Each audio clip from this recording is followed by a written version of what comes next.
The tutorial paper, we will release it today. It so happened that last week we had one holiday, and this week also we had one holiday. So we have missed 2 classes. So I am little wondering whether how to keep the quizzes, because if I only restrict the portion to the last week one, then the quiz portion for the subsequent this week would be less. Okay, and it will also follow for the other one. We will be missing one day. So we may probably have the quiz along with the original quiz schedule of the IIT. The quiz one will be scheduled at 8 AM on Monday. Am I right? Is the A, we are in A slot? Yes. A slot quiz timing, what is it? I will announce about it. Okay? So we will do something regarding when the quiz will be. It's for just 5 marks, half an hour. But it will be held during the quiz, because you will be mixed up with the other people and then you will be sitting some day. We will do like that. So we will have our weekly quiz aligning the schedule of the Institute Quiz 1 and Quiz 2. Otherwise, we will have to miss that lecture code. That is the only difference. We will not be having quiz 1 for 25 marks, quiz 2 for 25 marks. That will not be there. So discrete random variables, we will now consider an important concept called moments. In particular, we will discuss 2 important moments. One is the expectation,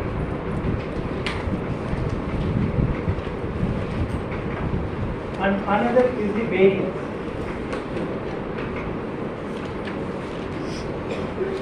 We will introduce this notion, but we will confine our discussions to computing the expectation and variance to discrete random variables, because that will be rather easy to do.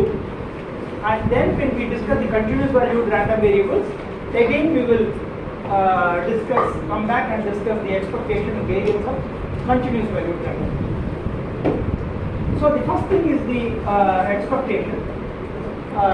So what we mean by that is, when we perform a random experiment, what can we expect?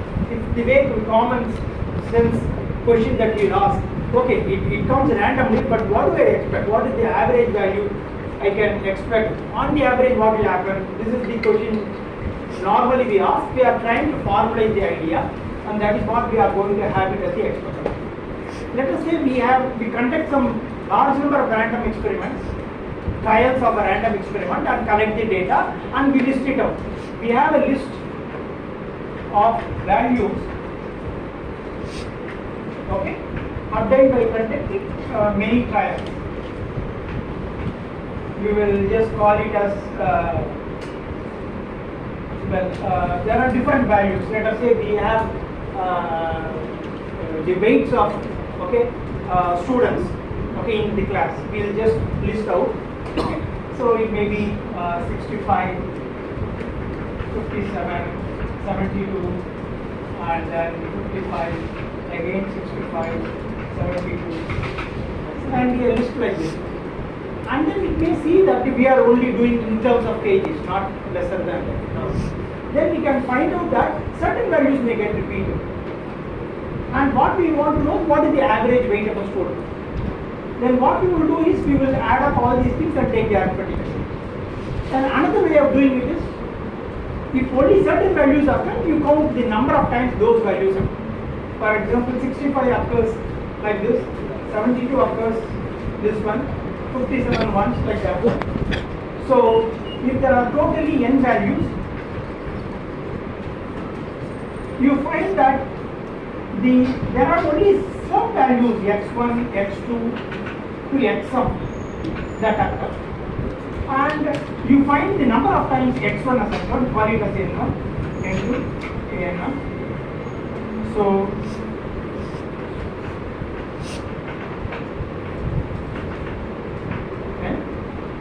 and then the average, you will find it as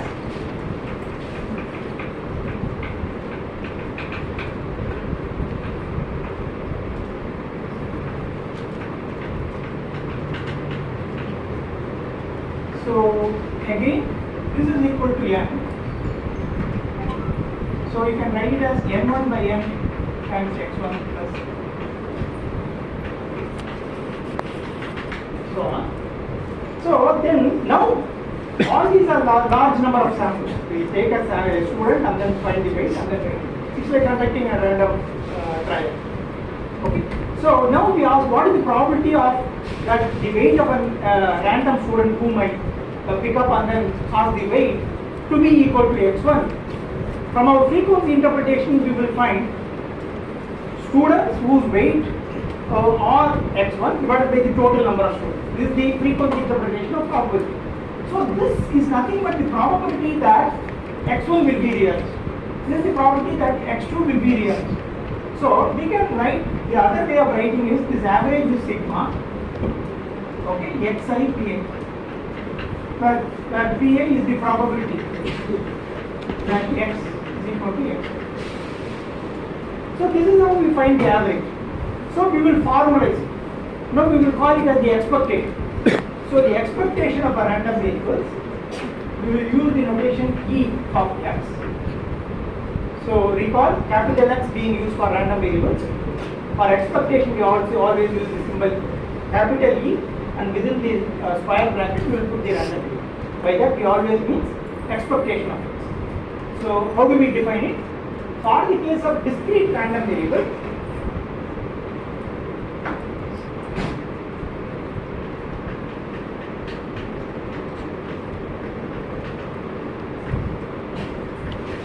E of x is the weighted sum of the values it takes over a range, weight being the probability of realization of that. That is sigma x element of Sx.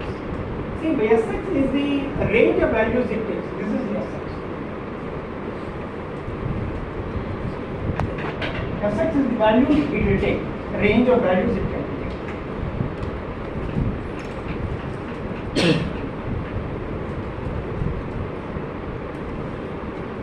So sigma x px of x. There is also other symbol we can often use it. We use px of x. It is probably that x equal to x.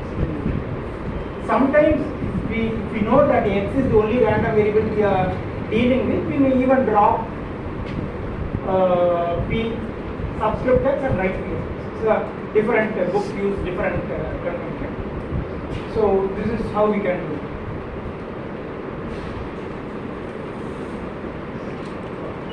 So this is what we call as the expectation, and it is of course we have to give the entire PMF or a probability density function or the CDF, which is a very large one. So this is a compact way of giving some idea about the random variable. It doesn't tell everything, but it gives a very useful information that on the average what is the value it is going to take. Well, so what does actually mean? Actually, suppose we have got this is the sample space, a sample point is psi, then x of psi is the random variable. It maps from the sample space to the real axis. So it may map to x1 if psi 1 has occurred, psi 2 means it may map it to x2 and so on. So this is what happens. So how do we can write it?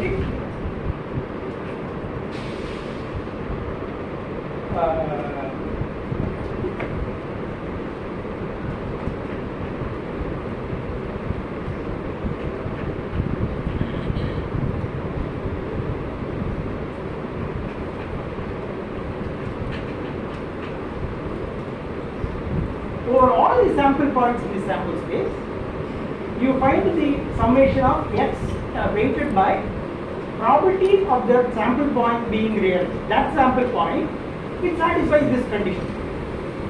That is, the random variable taking the value small x when that sample point is the outcome of the random experiment. So that is what we call as the expectation. Now, well, now we will derive some of the results of how the expectation, some general results that expectation would is. Let us say there are many random variables x1, x2 to xm, all being defined on the same sample space.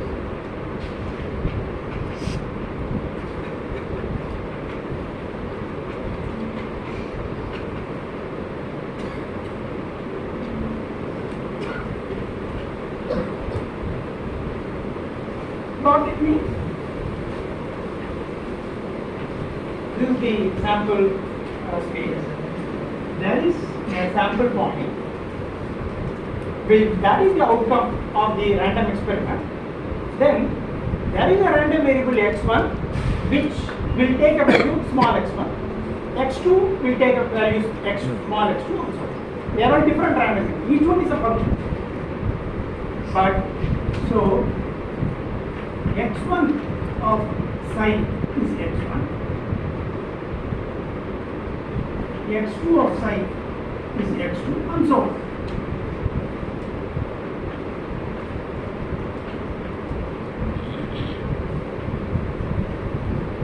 Now let us say we want to find the expectation of x1 plus x2 xn, the expectation of sum of random variables.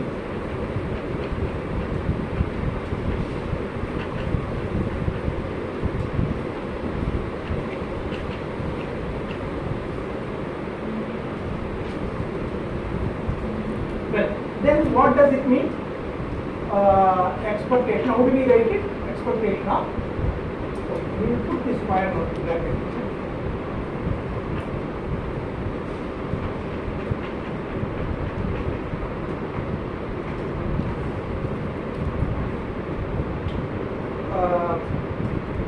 I will introduce the notion of joint probability mass function and so on later.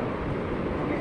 But more formally we can use that and derive these things, but we will do it later. But we will now get the result of the expectation of sum of RVs based on our probability interpretation, probability space interpretation. So this is nothing but sigma over all psi element of omega following the same notation. Now what do we do? Instead of finding the average over capital X, now I have to take an average over this sum. So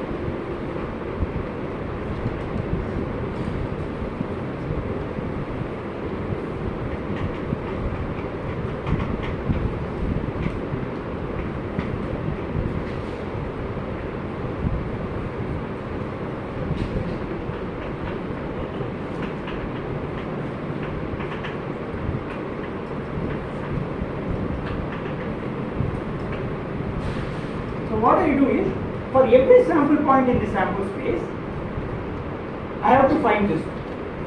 I have to find this value x1 plus 2x2 to xm weighted by p of psi such that only when x1 of psi is x1, xm of psi is equal to x. If this is met, if that is it, if a sample point gives the realization of small x1 to the random variable capital X1 and so on, then I multiply it by this weighting. So this is again the same way of generalizing the other one. So now what we can do is, we can split it.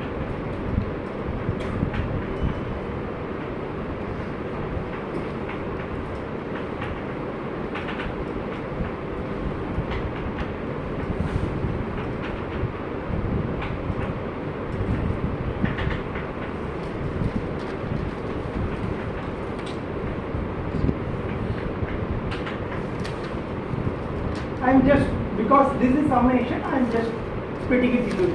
Now if you look at this one, for that sample point, I am summing it over all realizations of x1, that is small x1, of that sample probability that that sample point is realized given this system.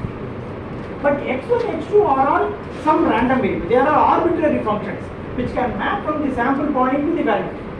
So these conditions are irrelevant when we talk about this one. The way we, as long as we know that x1 of psi is x1, then doesn't matter how the others are being mapped, they are all individual functions. I have to multiply with small x1 p of psi. So we can write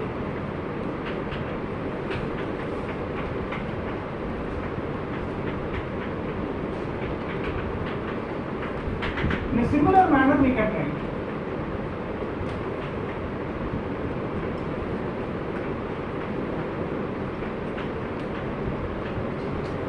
x sum of psi and so on. Because they are all separate functions, x1, x2 and so on. So what is this one? Huh? Yeah, expectation of x1. See, this is nothing but expectation of x1.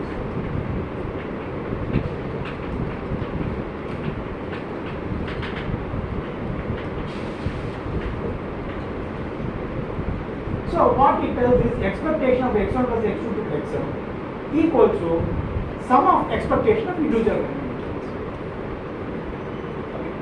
This, note that this is very general and it is true for arbitrary collection of random variables defined on the same sample.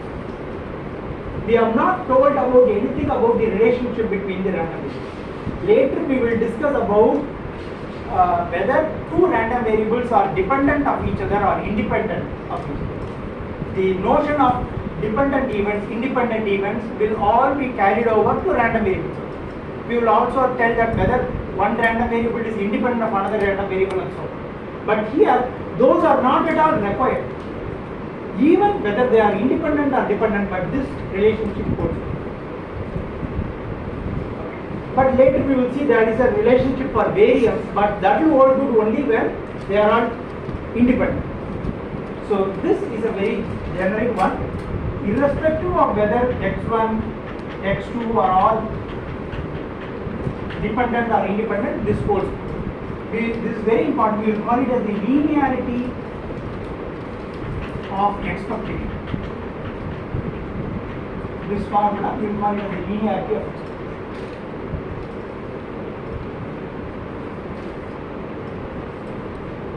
So this is one result. Before we talk about the expectation and variances of different discrete random variables, this one general result we will use. Another thing, just like this, we are actually dealing with a collection of random variables. And the correct way of specification is their joint mass function. We have not even got into it. Without that, invoking that, we can arrive at this. Then similarly, we are going to talk about the functions of random variables at length later.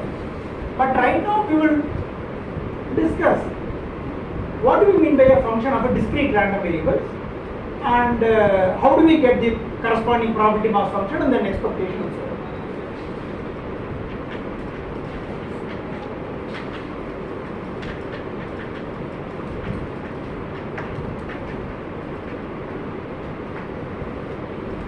So let us say x is a random variable. So by that we mean that we have to give the P of.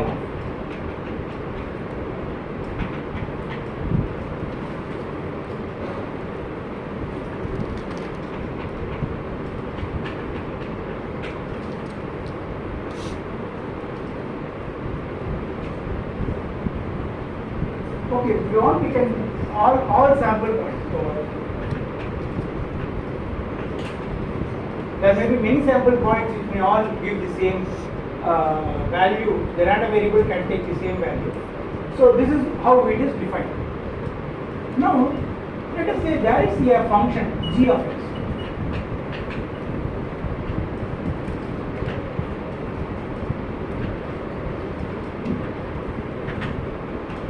So g of x is a real valued function. Then it's an ordinary function. X is an ordinary variable. G of x is a function, but it takes only real values. We will call that one as y. So this is just an ordinary function. Now, can we define functions of a random variable. So in place of this x, if I substitute a random variable, then this becomes a random variable. So then we will have a relationship capital Y is equal to small g, the same function of capital X. Now it's x is a random variable, g of x is another random variable, which is what we call as capital Y, which is another random variable. Now this becomes a random variable. So what do we mean by that? What we mean by that is, so you have a sample space. So that is the sample point which is a realization of a random trial. The function x of xi maps it to a value x. Then this is the real axis now. In the same real axis, whenever x is a value that is taken, g of x will take you to another value, will give you another value which we will call it as y. This is a random variable, this is a function but it is a random variable. This is an arbitrary function. So, in essence, for a sample point, I have got a y, real value y. That I am calling it as a random variable y. See, random variable means given a sample point, I have to give a random value. But I do it in two steps. One, a random variable gives a value, giving me a value x. On that I apply an ordinary function, giving a value y. And therefore it qualifies for to be a random variable. Because from psi I take it to y. How I take it, you don't bother. This is how I take it. So y is a random variable. So which we can give a characterization of y. Because it is discrete, again it has to be discrete. Because why? There are only finite values of x that are possible. For each x there is only one value of g of x. Because it is a function, it can give you only one value. The number of values that y can take is also discrete, so it is a discrete value random variable. So it should have a probability mass function. And what is that one? How do we call it? So y is a random variable. So we can ask what is, so it will also have a range of values it can take. Sx is the range of values, Sy is the range of y. So you can find out what are all the range of values x can take and what are all the range of values y can take and then write it down. So if you can give me probability y is equal to y for all the values of y in its range, I have got the PMF of y. Then that's it. I can only deal with y without worrying about x. So that is what we mean by the function of a random variable. Okay. So how do we find Py of x? If I have given the PMF of x, how do I find Py of x? That is what we have to look into. Let's take an example. Okay, we will go there, but I will just let's say that x is a random variable such that Sx can take only the following values: -2, -1, 0, +1, +2. Then I am defining g of x equal to y equal to x. It follows that Sy can take a value 4, 1, 0, 1, 4. Of course, there is a duplicate because it has to be this corresponding value. So actually, it is only 4, 1, 0. Suppose my PMF is such that all these are equally likely to occur. Then Px of x, if I correspondingly write it, will be 1 by 5, 1 by 5, all will be 1 by 5. So Py of y. So we will go there. So what in process we can do is x, Sx,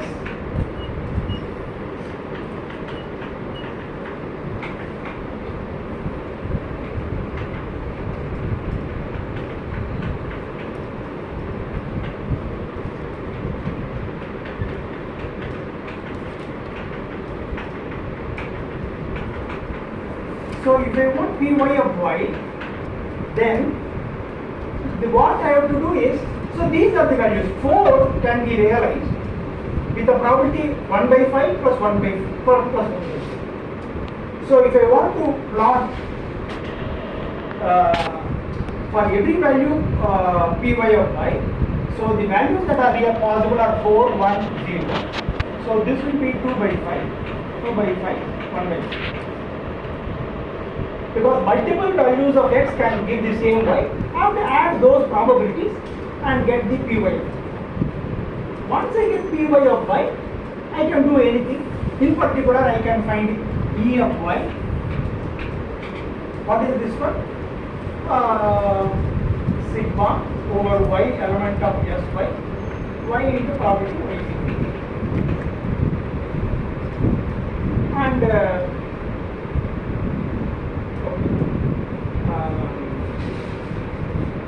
py of y itself we can write it. What will be py of y? It will be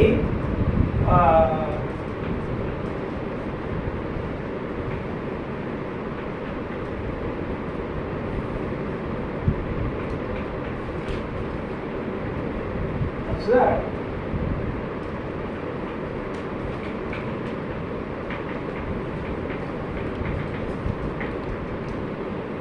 for every sample point in the sample space, I add the probability of those realization of the sample point, subject to two constraints. One, x of psi is equal to x, and that x on applying to g of x will give you to the y that for whose probability I am looking for.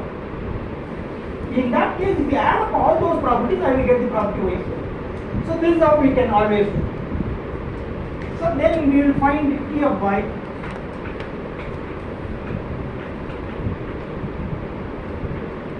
Y in place of y, I can put g of x into p of y in place of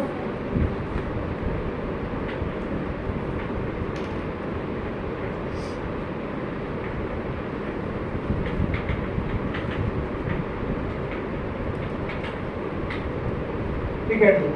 So what? Okay. The other way is, this is the sample space based notation of summing up.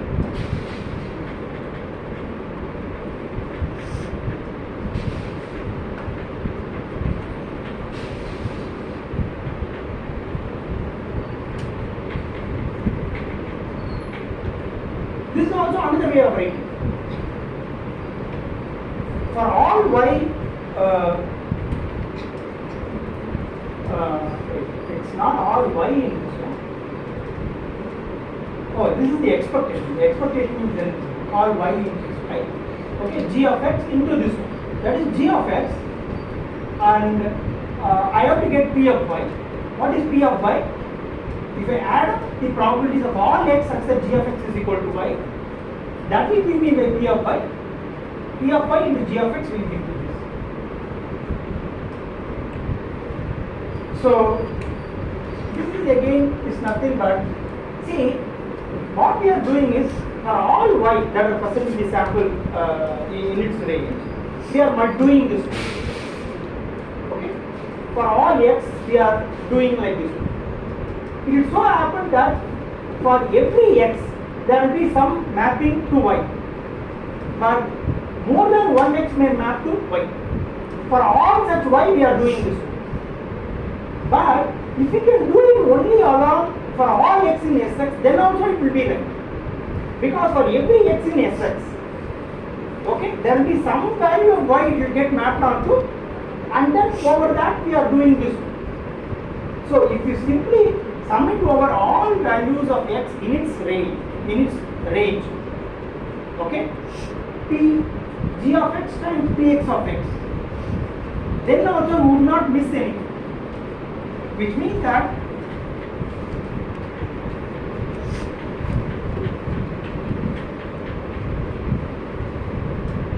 so over the entire range of x, you find the sum of g of x weighted by the value px of x.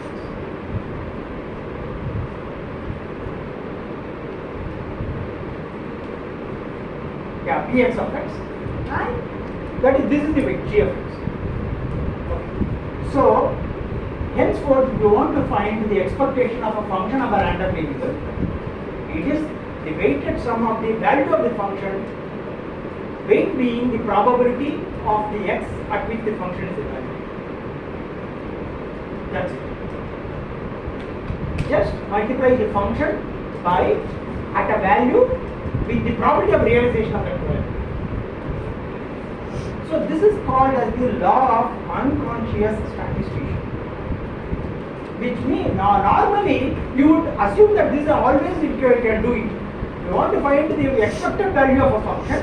For every x, I find the probability of realization of x and evaluate the function at that point and then average it over. That is the expected value of that function.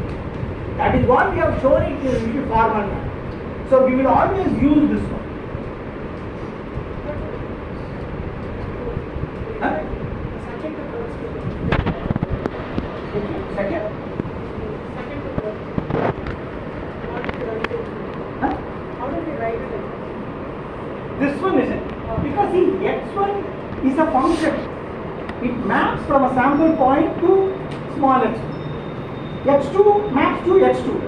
They are individual function. You can, x1 is a random variable. You can define that function any manner you want. As long as this sample point goes to x1, I don't even need to worry about how x2 or other things map to. The independence from, if you go from the sample point from that one, that mappings are independent. That is why I can write it like this. But there may be some value x1 such that a value x such that x1 of omega is x1, but x2 of omega is not x2. In those cases, No, what I do, I individually find over all sample points such that x1 is weighted only by those sample points which will give me to x1, and they are individual. but that probability and the third line might not be the probability of because there may be some omega such that x1 of omega is x1, but x2 of omega is not x2.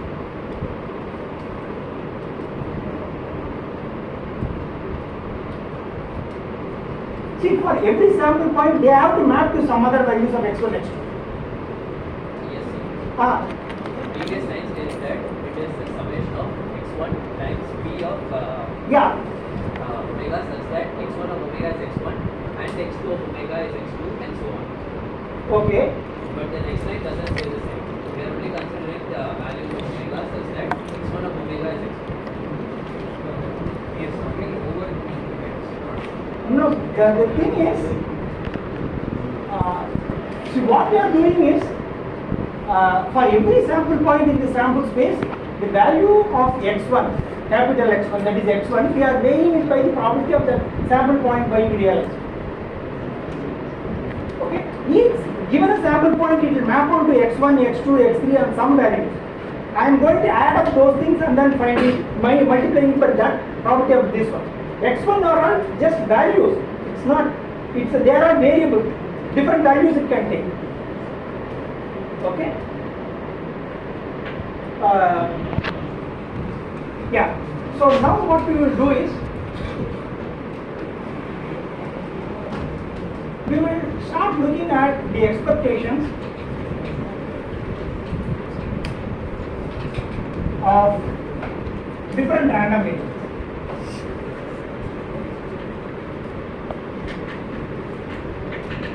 See whether there is anything else available.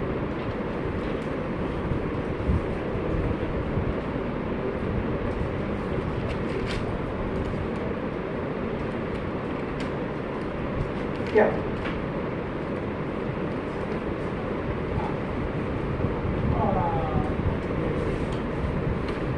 So let's say x is a Bernoulli random variable with probability of success p. Then what is the expectation of x? So what I have to do? Sigma x element of the range of values x can take x into probability x equal to x. There are only two values Bernoulli random variable takes. It takes a value 0, the probability that x equal to 0, plus 1, the probability x equal to 1. the standard Bernoulli random variable taking value 0 and 1. 1 is interpreted, x equal to 1 means the success, 0 means failure. So again by convention, this is equal to 0 into q plus 1 into p. That's good.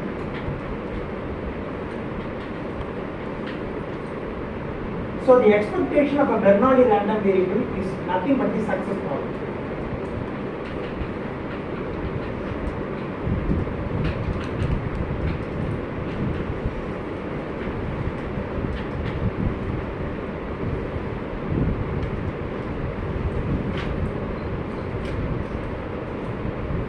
So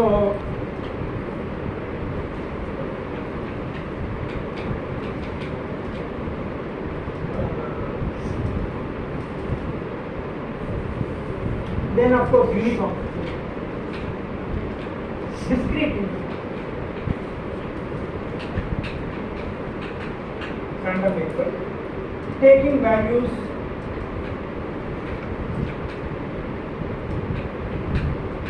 between a and b.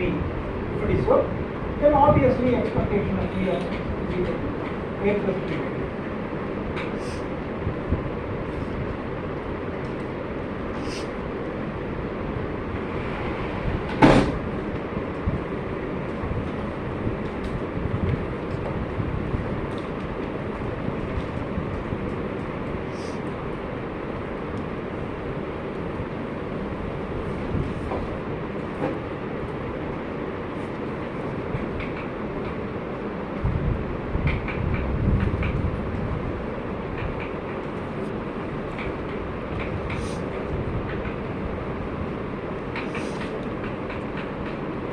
So x is a binomial random variable.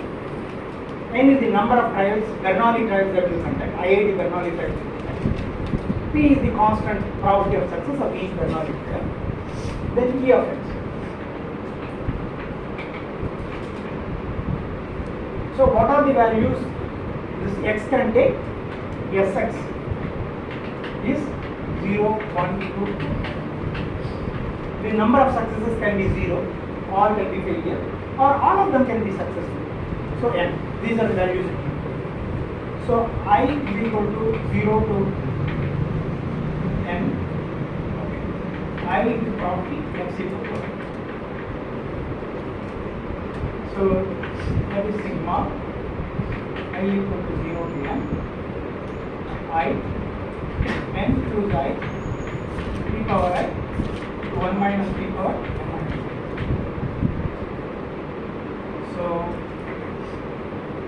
So I is equal to 0. If I put, it becomes 0. So that term is become. So I can also write it as I equal to 1 to n. Okay. I. This one is n factorial divided by n minus I factorial into I factorial p power I into 1 minus p power n minus I. So what we can do is, I will take one n outside, I will also take one p outside, and then sigma I equal to 1 to n. So here n minus 1 factorial. This I and I factorial, I will put it as I minus 1 factorial. Here n minus I factorial. Here 1p I have taken out. So p power I minus 1 into 1 minus p power n minus, which is actually n minus 1 minus of I minus 1. Right? So what happens?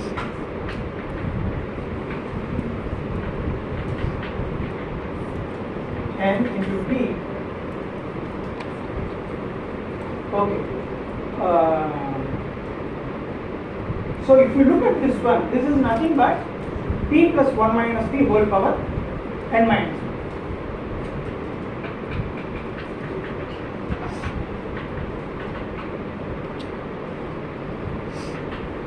So that is equal to n into p into 1.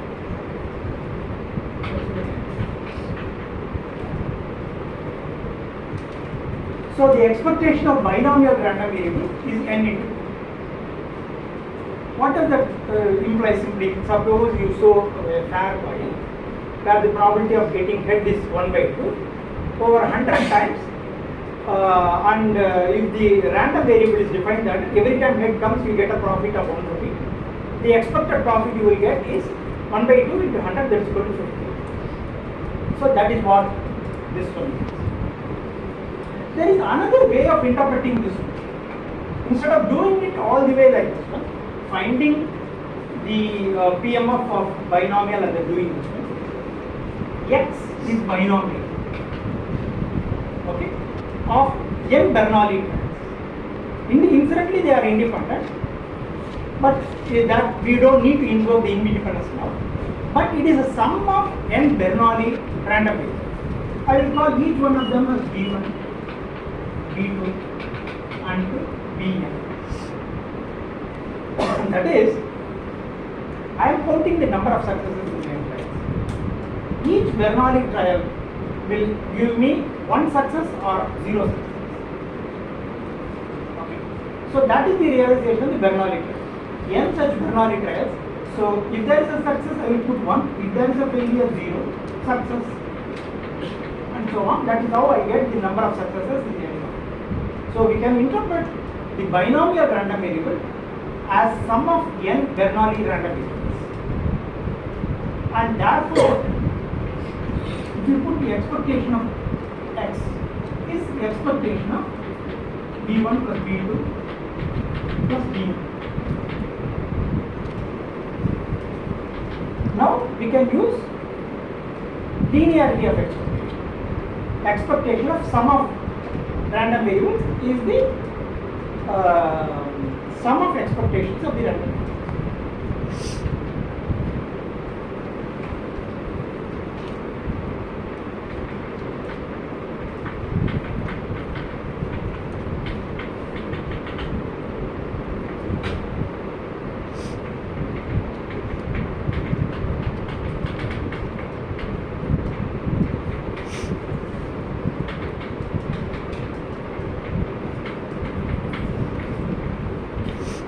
N into P, and that is what we got it here, and we could have also got it using the linearity.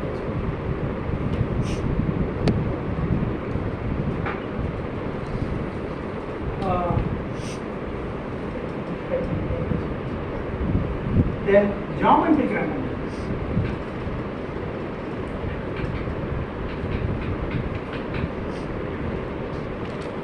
So X is geometric with success probability P. Okay. Then E of X. Sigma. The range of X is what? Geometric. What is the number of trials you have to do to get this success for the first attempt? That is the geometric randomness. So minimum of 1 trial you have to do, not 0 to 1. So it is 1, 2, all the way to infinite. So what is E of X? Sigma I varying from 1 to infinity. I probability X equal to. And incidentally, what is Px of X? Probability that X equal to I is q power I minus 1 into B. No, X equal I.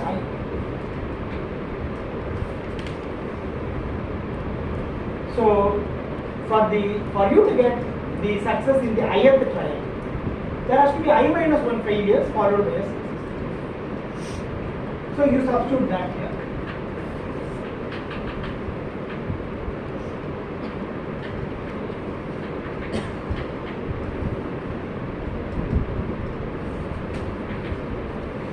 I can also write it as 0 also I can put. It's no harm in putting it because I am getting multiplying by this.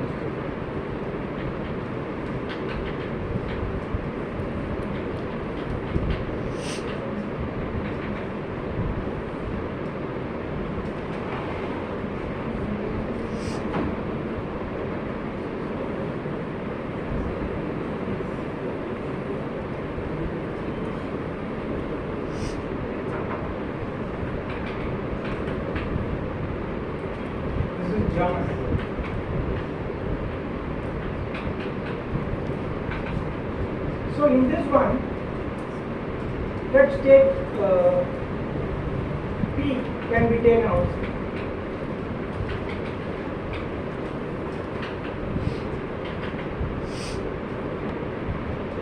So what do?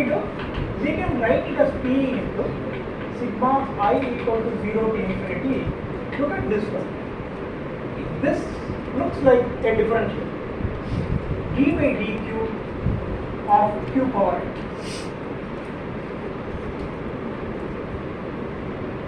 Then P times sigma of differential. Sigma on differentiation, they commute. Okay. So these two operators can be interchanged. P into d by dq of sigma I equal to 0 to infinity q power n. Okay. So let's take the value of the value q being less than 1, p being also less than 1. So for that,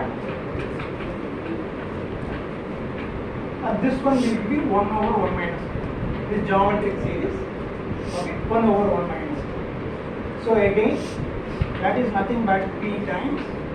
So if you look at it, it is minus 1 by 1 minus 2 equals to. So it is equal to p into by 1 minus q is the whole square. 1 minus q is p. P by p square. Let's go to 1 over.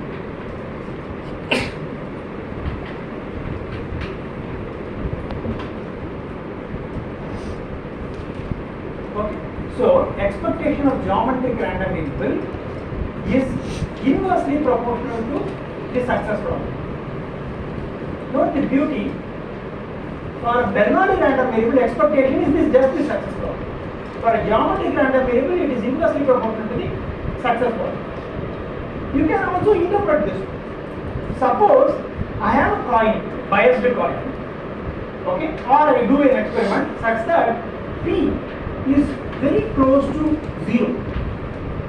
Okay, I don't get the success at all. Very rarely I get a success. How many times I have to conduct the trial to get a success? Infinite, very large number of times, infinite trials I have to get, then only success. If the success probability is very less, the number of trials I have to get the first success is very large. And 1 over very small number is 1. On the other hand, I have an experiment where success is guaranteed. How many times I have to conduct to get this success? First time. So when p is equal to 1, 1 over p is 1. So expectation is 1.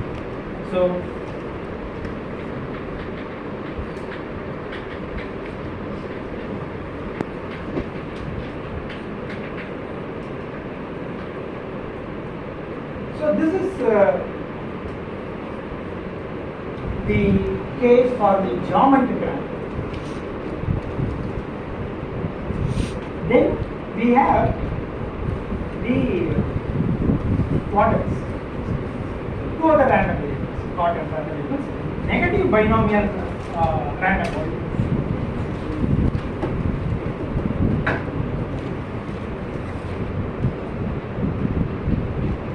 Just let me know 10 minutes before. So actually, sir, 1 minute is remaining. 1 minute is remaining. 149. Only 1 more minute is yes. Then we will distribute. Okay.